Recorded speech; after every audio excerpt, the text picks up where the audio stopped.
Hello, this is Alfonso Alexander, and welcome to the Voices of Impact podcast. We're so excited to have Dr. Kelly Richmond Pope with us today. Kelly is a friend of mine who is doing some amazing things, and I am so excited that you get a chance to hear from her today. Kelly, how are you? I'm doing good. How are you? I'm doing very well. Thanks for asking and appreciate you being here to share some of these amazing things that you're doing with our audience today. So let's jump right in, Kelly. Your background is varied, although you've been in academia, you do so many other things as well. Why don't you start, if you would, by sharing your educational background and then what made you decide to go into academia for a career? Sure. So I am a graduate of North Carolina A&T State University, go Aggies, where I got my BS in accounting. And my father was my role model that really encouraged me to, Kelly, you should go get a PhD. And I'm like, ugh, why would I do that? Like everybody's going out and working and going to ski weekends and stuff. Like, why would I do that? So I was the kind of person that I always listened to my dad. So upon graduating from A&T, I applied to the master's program of accounting at Virginia Tech. And this was way before people were going for the fifth year. So I was like a trailblazer in that in that world. So I applied to the master's program at Virginia Tech. And my dad's guidance was go to a program that also has a PhD program in accounting that has a solid, good program. So when you decide to apply to the PhD program, you'll be there already. So I applied to Virginia Tech and I got my master's. And the advisor that I was assigned, well, the TA, I was a TA for a professor, and the professor that I was assigned to happened to be the advisor for the PhD program at Virginia Tech, Dr. Brown. So I got to know him when I was in the master's program and expressed early on that I wanted to, follow in my father's footsteps and get a PhD. And so, ironically, so my father, let me just give you a background. So my father also was a college professor, had a PhD in operations research from Purdue University. So he knew a lot of people in higher education. And so when I went to Virginia Tech, his friend, Dean Sorensen, was the dean at Virginia Tech, which was a friend of my dad. Or even when I was at A&T, Dean Craig was a friend of my dad. So I grew up around a bunch of deans, a bunch of college presidents, a bunch of chancellors. So that had always been in my life. And so I noticed that they had just this impact on people's lives that was just incredible. And so that was really some of the inspiration why I did it. Why I chose Virginia Tech is because I wanted to be not too far away from home because I'm from Durham, North Carolina, Okay. and I went to A&T. A&T is 50 miles up the highway from Durham. So going to Virginia Tech was my out of state school experience. So I didn't want to go too far away. So that's how I chose Virginia Tech. And accounting was because, hey, who doesn't love money? So that's why that was my major. Got it. Got it. That's wonderful. It's not often that we hear individuals talk about with the passion that you talk about the impact of your father. And sounds like he helped orchestrate some of the decisions that you made.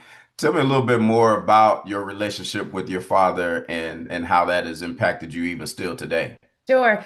Well, so both my parents were educators. So my mother was an elementary school teacher turned guidance counselor. And both my parents just were strong believers, supporters of education. So they met at Fisk University and were college sweethearts and got married. And so I watched my dad's career and he might have not been a corporate CEO, but the impact that he had on people's lives was just amazing. So my dad, well, both my parents passed away at very early ages. So my mother passed away when I was graduating from A&T. So she passed away on July 1st, 1996, and I graduated Mother's Day of 1996. And she had triple negative breast cancer. So she died in 96. And then my father died in 1999 from non-Hodgkin's lymphoma. But what was interesting and what is still interesting today is I will meet people when I go anywhere. And if I say I'm from Durham and then we strike up a conversation and they say they might have gone to NCCU because my father was chancellor of North Carolina Central University. If they say that, what is interesting is they'll say, your dad was my chancellor, and I remember meeting him. I remember talking to him. And so it's almost like his spirit has still been alive with me for so many years after his passing through his students. And so that's really just an impact that you don't always have with a corporate job, because people funnel in and out of these roles, but the impact that you can have on someone's life. And so all the little nuggets that I have that have just sort of filled the void of losing my dad has just helped me. And it's been his students or his colleagues through the years. So that his memory still lives with me every day. I'm still in connection and contact with a lot of his um, people that he mentored. So Chancellor Harold Martin, who's the past chancellor of North Carolina at North Carolina A&T State University, talks fondly of my dad and how my dad mentored him when he was an early department chair. And so it's just warming to hear things like that. So he's still here, just not here physically, but he is here in the space. I love it. I love it. You've mentioned, and I've mentioned several times in this brief moment that we've been talking the word impact. So let's talk about you. And you mentioned that you chose accounting because of the financial components, but then also I know just from what I know about you, impact that you're making is very important. So tell me how you're impacting students that you work with now and how you're impacting professionals through some of the other work that you do.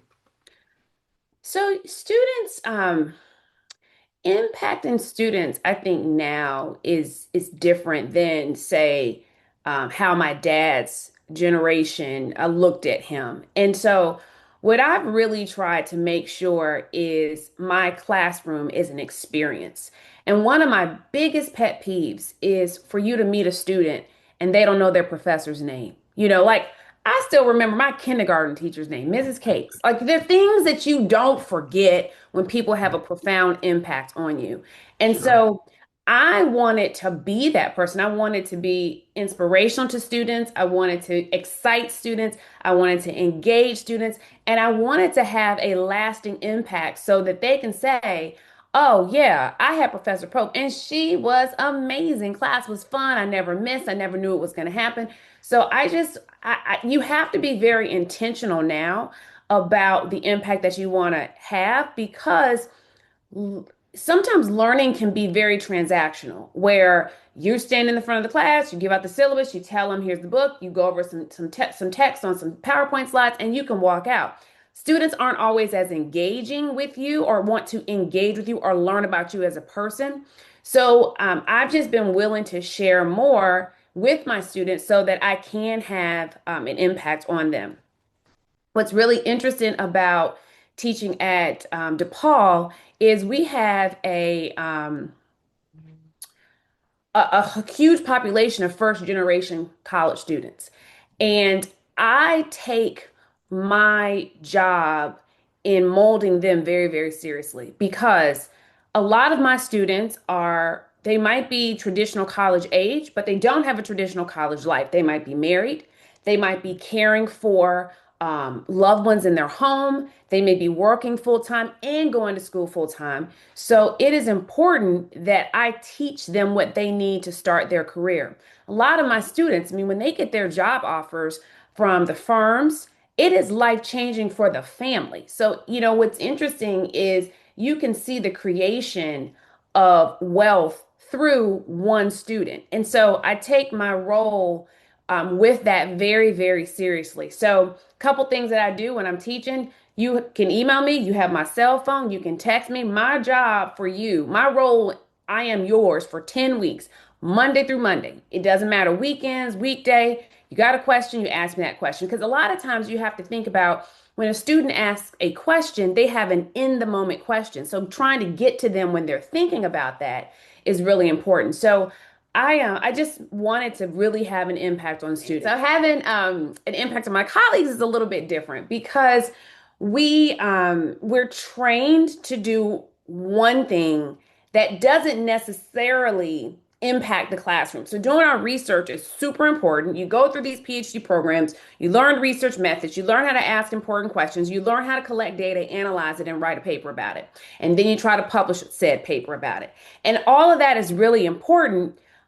Unfortunately, it doesn't have a direct effect all the time in the classroom. So we are sometimes thrown in these classrooms and we don't always have teaching experience. So what I try to do is create products and generate things that people can use to sort of jazz up their classroom if they needed to.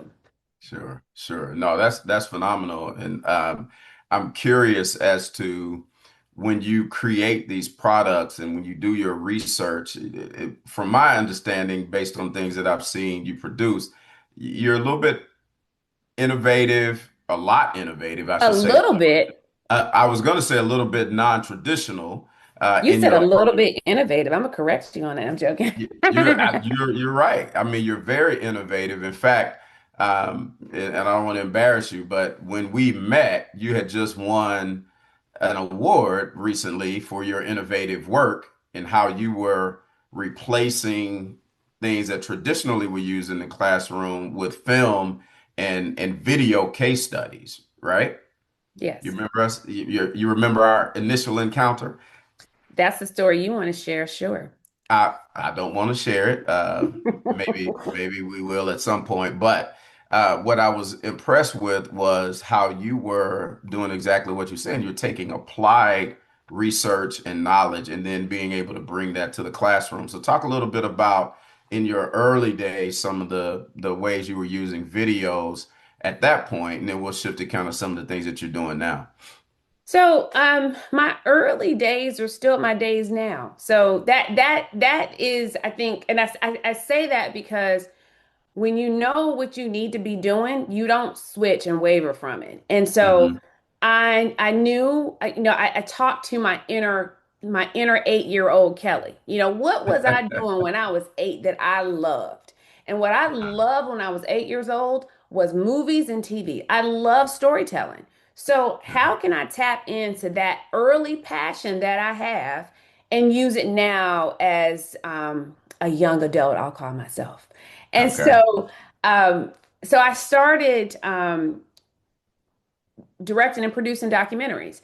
And really, I did that because I wanted case studies to come alive. I mean, if you think about it, it's sometimes hard to connect emotionally to a PDF case that's in a journal. And Hmm. sometimes you can, and sometimes you can't. When you can't, it's not only the modality that it's in, but it's also the way that we write. And so think about when you can just get a good book and sort of escape. It's storytelling, it's emotional, it touches multiple senses. But academic writing doesn't do that. So what I was thinking about is how can I merge some of the things that we enjoy personally into the classroom to make it more engaging? Or how can I create products that can help my colleagues teach better? Right. So I have been using film really as a mode to communicate interest and information for a really, really long time. So my first ever documentary was called Crossing the Line: Ordinary People Committing Extraordinary Crimes. And that is the documentary that you and I met over when I was seeking some funding from you. We'll put that over on the side. But that was my first documentary. And when I started talking about it, schools all over the country wanted to see it, wanted to use it in the classroom, and they wanted to figure out, wait, this is interesting. These little this film, you can either break it up, you can show the whole thing. This was really it was That was my first project.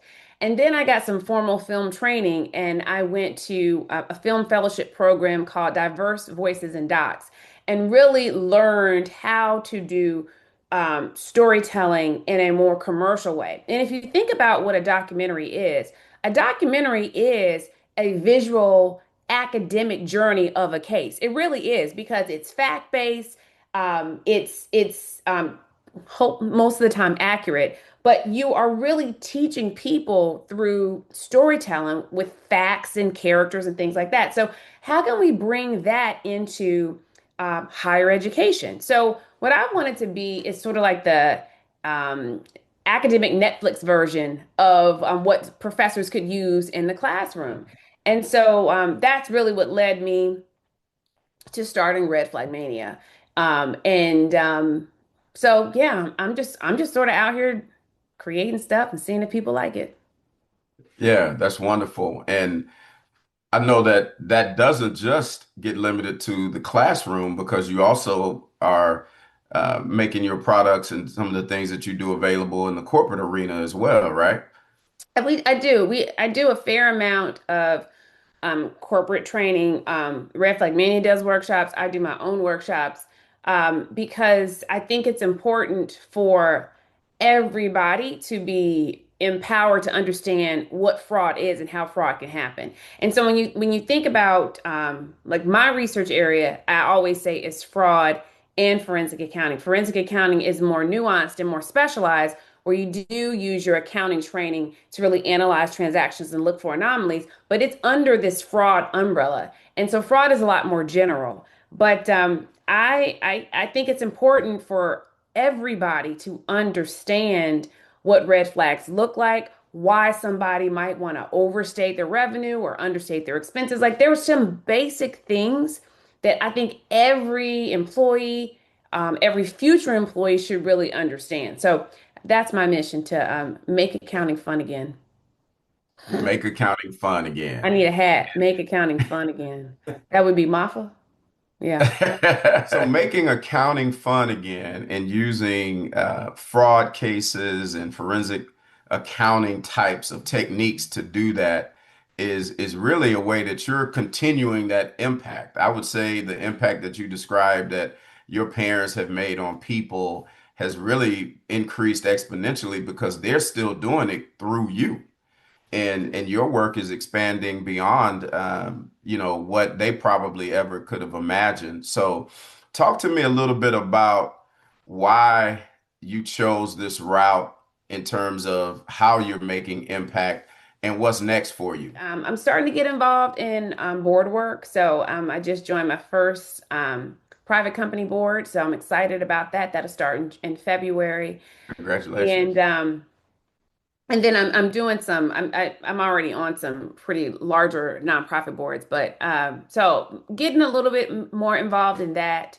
Um, and really trying to expand my business. So, what's been really interesting is being this, I call it an edupreneur, an educator turned entrepreneur. And Yeah. what's really interesting, I think, is how the market receives me. Because Mhm.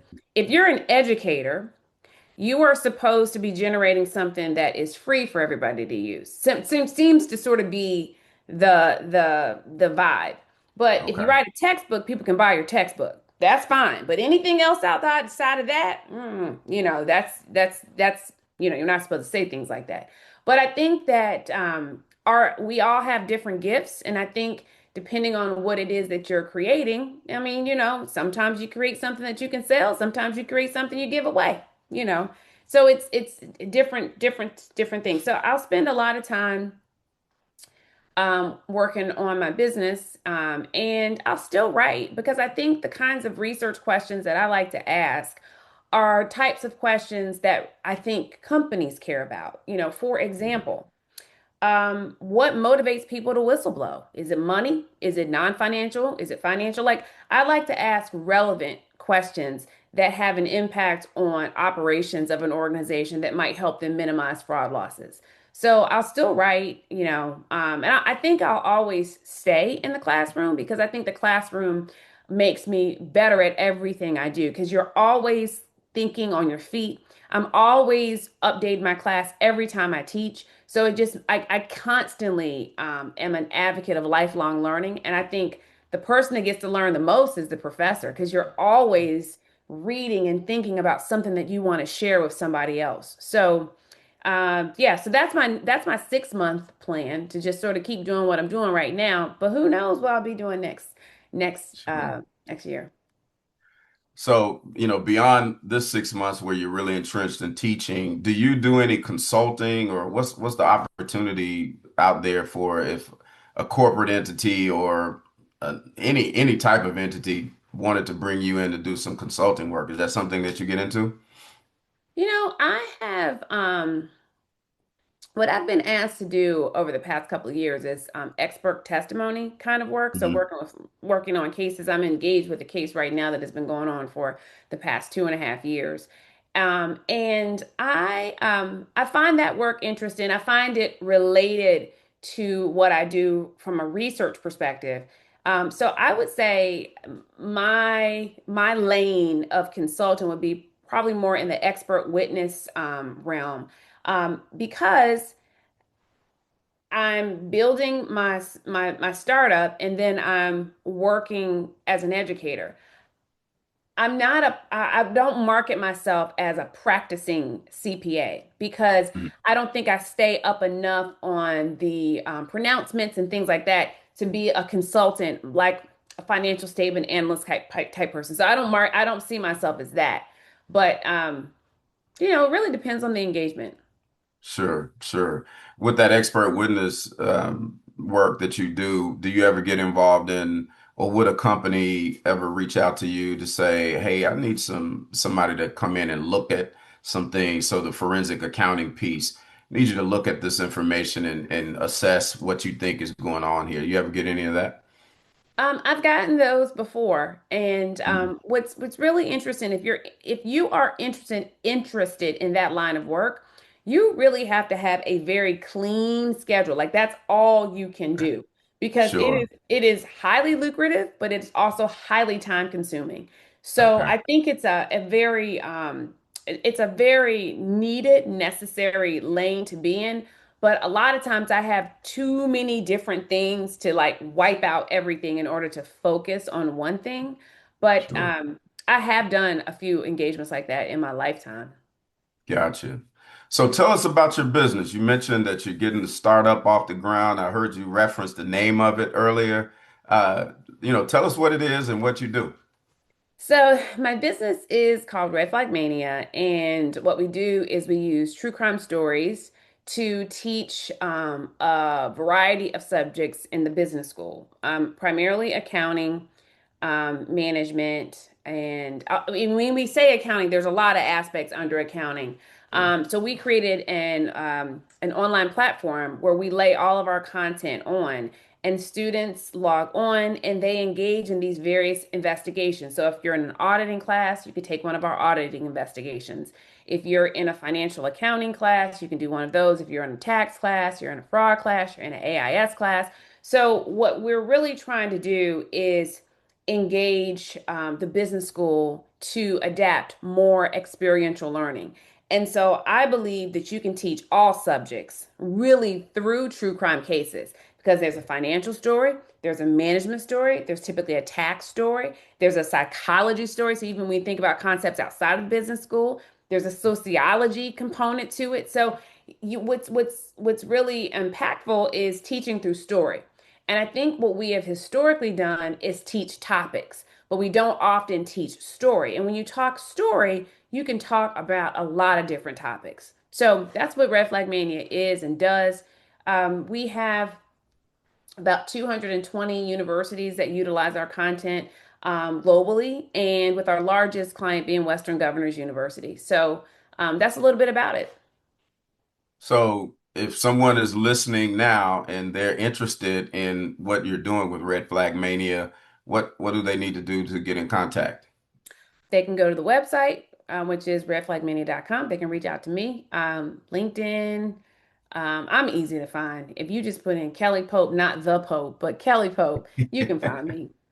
Okay, wonderful, wonderful. We love through Voices of Impact to try and help you build and grow your business because we really value all of our members and the work that you guys are doing. So anything we can do to be helpful, please let us know as it relates to promoting your work.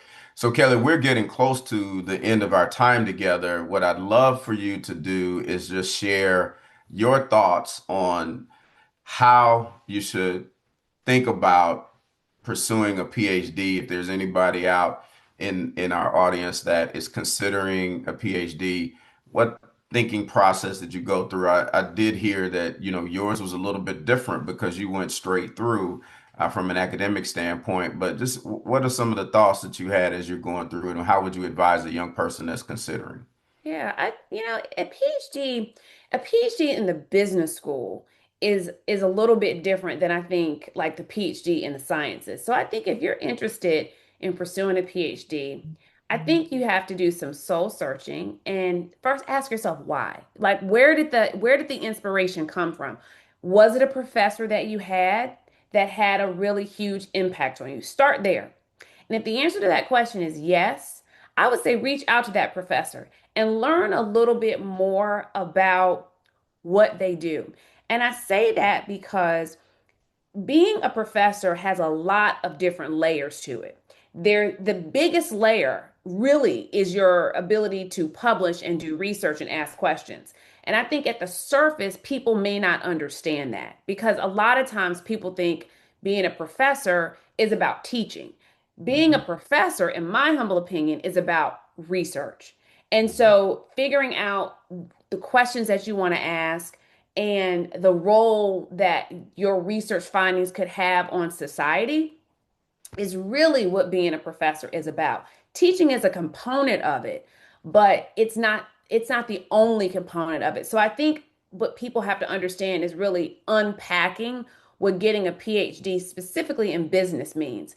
And so I think this is why communities like the PhD project are so important because they pull back the layers and share what the experience is actually like. So I think it's more than teaching.